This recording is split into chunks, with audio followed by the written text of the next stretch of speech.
ఎంఆర్పిఎస్ రాష్ట్ర స్థాయి సదస్సుకు సభాధ్యక్షత వహిస్తున్న పెద్దలు గౌరవనీయులు ఉన్న రమేష్ గారు,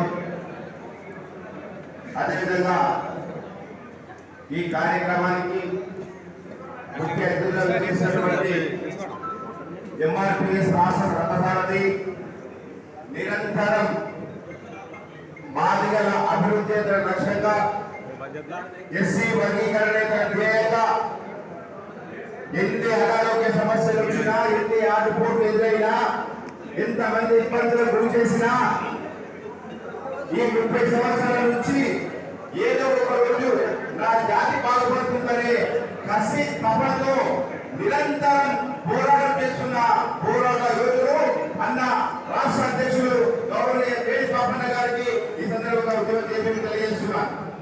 ఈ వేదికపై ఉన్న సమాచార పోరాటంలో కమిటీ సభ్యులు, వివిధ జిల్లాల నుంచి విచ్చేసినటువంటి నా జాతి రక్త బంధువులందరికీ ఉద్యమ చేపలు తెలియజేస్తున్నా. మిత్రులారా, 30 సంవత్సరాల నుంచి ఎస్సీ వర్గీకరణ ఉద్యమం కోసం అనేక పోరాటాలు చేసి, అనేక ఉద్యమాలు చేసి, చివరకు మాదిగ యువకులు, మాదిగ వీరులు ఆత్మ బలిదానాలు చేసుకున్నా ఈ రాష్ట్ర కేంద్ర ప్రభుత్వాలకు చిత్తశుద్ధి లేదు. ఎస్సీ వర్గీకరణ జరగకపోవడం వల్ల మాదిగ ఉపకులాలు విద్యాపరంగా, ఆర్థికంగా, సామాజికంగా, రాజకీయంగా తీవ్ర అన్యాయం జరుగుతున్న విషయాన్ని తెలిసి వాళ్ళు ఇప్పటికీ ఎస్సీ వర్గీకరణ చేసలేదు. గత సార్వత్రిక ఎన్నికల సందర్భంగా 2014 ఎన్నికల సందర్భంగా ప్రధానమంత్రి నరేంద్ర మోడీ గారు బీజేపీ ప్రభుత్వం ఎన్డీఏ కూటమి కేంద్రంలో సంపూర్ణ అధికారంలోకి వచ్చిన 100 రోజుల్లోనే ఎస్సీ వర్గీకరణ చేస్తారని చెప్పి స్పష్టమైన హామీ ఇచ్చి మేనిఫెస్టో చేయడం జరిగింది. మరి 100 రోజులు కాదయ్యా, ప్రధానమంత్రి మోడీ గారు దాదాపు 3 టర్ములంటే దాదాపు ఇప్పుడు 11వ సంవత్సరం నడుస్తుంది మీరు అధికారంలోకి వచ్చి. మరి మాదిగలంటే, మాదిగ ఉపకులాలంటే మీకు అంత చిన్న శుభ ఎవరు అడగండి. కాశ్మీర్ సమస్య పరిశీలించారు. మిత్రులారా గుర్తుపెట్టుకోండి, ఎవరు అడగండి ఈబీసీ సమస్య పరిష్కరించారు, ఎవరు అడగండి బ్రాహ్మణుల రిజర్వేషన్ ఇచ్చారు, రెడ్డిలకు ప్రజలకు రిజర్వేషన్ ఇచ్చారు. మరి మాదిగ ఉపకులాల ప్రజలు ఏ పాపం చేశారని చెప్పి ఈ సందర్భంగా డైరెక్ట్ బీజేపీ ప్రభుత్వాన్ని నరేంద్ర మోడీ గారు సూచిస్తున్నాం.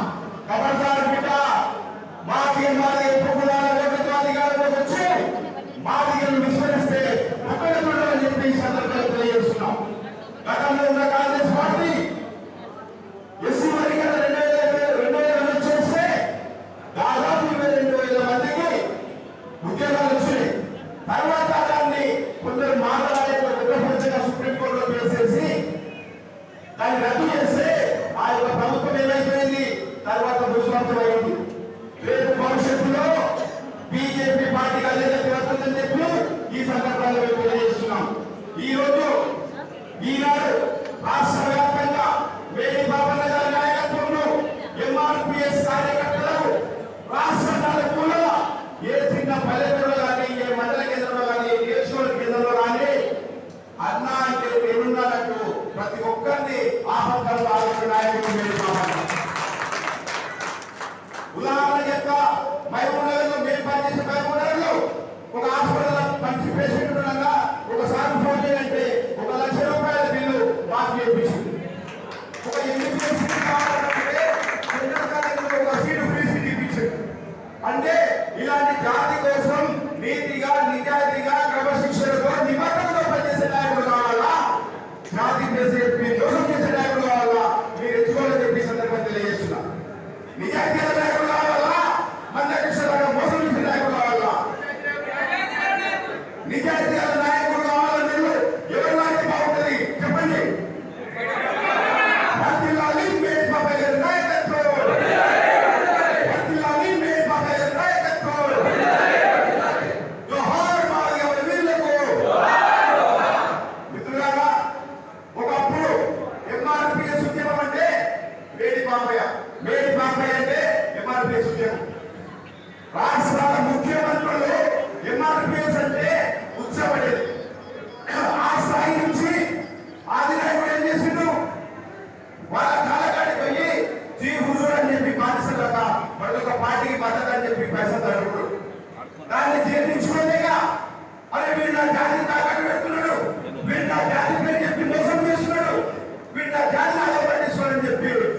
వాడుకున్నది. అదే మన నిధి మనం ఉంటే మనం రోడ్డుపోయేవాళ్ళం. ఈ సందర్భంగా నేను రాష్ట్ర కమిటీకి కూడా తెలియజేస్తున్నా, గతంలో ఏదైతే ప్రభుత్వం మాదిగలకున్న ప్రభుత్వ భూములు, గైరాన్ భూములు, లావాణి పంటలు, ప్రకృతి వాళ్ళ పేరిట, శ్మశాన వాటికల పేరిట, డంపింగ్ యార్డ్ పేరిట వాళ్ళ భూములు నాటుకొని వాళ్ళను ఆర్థిక దెబ్బతీసి, కాబట్టి ఇప్పుడు మీరు ఆశ కట్టి నోటీసులు పెట్టుకొని మళ్ళీ ఏ బిడ్డ భూములు ఎవరైతే గుంజుకున్నారో, ఏ నియోజకవర్గంలో గుంజుకున్నారో తిరిగి వాళ్ళకే ఇచ్చి వాళ్ళకి దాని మీద పూర్తి కల్పించేటట్టు ఒక ప్రోగ్రాం తీసుకోవాలని అదేవిధంగా మన నిధులను సద్వినియోగం చేసుకోవాలి. మనం ఎప్పుడు సద్వినియోగం చేసుకుంటాం? మన గ్రామంలో ఒక కమిటీ ఉండాలి. ఒక 10 మంది కలిసి ఒక సర్పంచ్ జరుపుకోవాలి, ఒక 50 మంది కలిసి ఒక ఎమ్మెల్యే జరుపుకోవాలి, ఒక 100 మంది కలిసి ఒక ఎంపీ జరుపుకోవాలి. ఎప్పుడైతే మనం గ్రామ స్థాయి నుంచి నిర్మాణం చేసుకుంటామో అప్పుడే మనం బలపడతాం. పాపన్న నాయకత్వంలో ఏ పోరాటం చేయడం మనకు ధైర్యం ఉన్నది. పాపన్న మనందరికీ వెళ్ళి కూర్చోనుకోడు. ఎక్కడ ఎవరికి ఏ చిన్న ఆపదైనా, ఏ చిన్న కాలికి పుల్లు నాడినా నా నోటితో తీస్తాను. మీరు అధైర్యపడుతూ మీకు నేనున్నానని చెప్పి ధైర్యం ఇస్తున్నారు. గత ఉద్యమానికి మన దేశ ఉద్యమానికి కూడా చెప్తున్నాను మీకు. గత ఉద్యమంలో తెల్లని వేసే వస్తువులు కాదు, తెల్లని వేసుకొని తెల్లబడి చేసే మనుషులు కాదు. కానీ ఈరోజు మన కాకుండా ఎంతమంది లీడర్లు ఎదిగితే అంత శక్తి అని చెప్పి ప్రతి ఒక్కరూ ఇంత మంచి మహానాయకులు పెట్టుకొని, ఇంత మంచి నాయకులు పెట్టుకొని మనం వేరే పంచిన చేయొద్దు, వేరున్న మాటలకు ఎప్పటికీ వెళ్ళొద్దని చెప్పి ఈ సందర్భంలో తెలియజేస్తూ అన్న ఓకేంటున్నా కాబట్టి మరి మాట్లాడే అవకాశం ఉంది. ఇంకా చెప్పిన విషయాలు సమయభావం ఉన్నందున మిత్రులారా, ఏదేమున్నా రాష్ట్ర కమిటీ చెప్పిన ఎస్సీ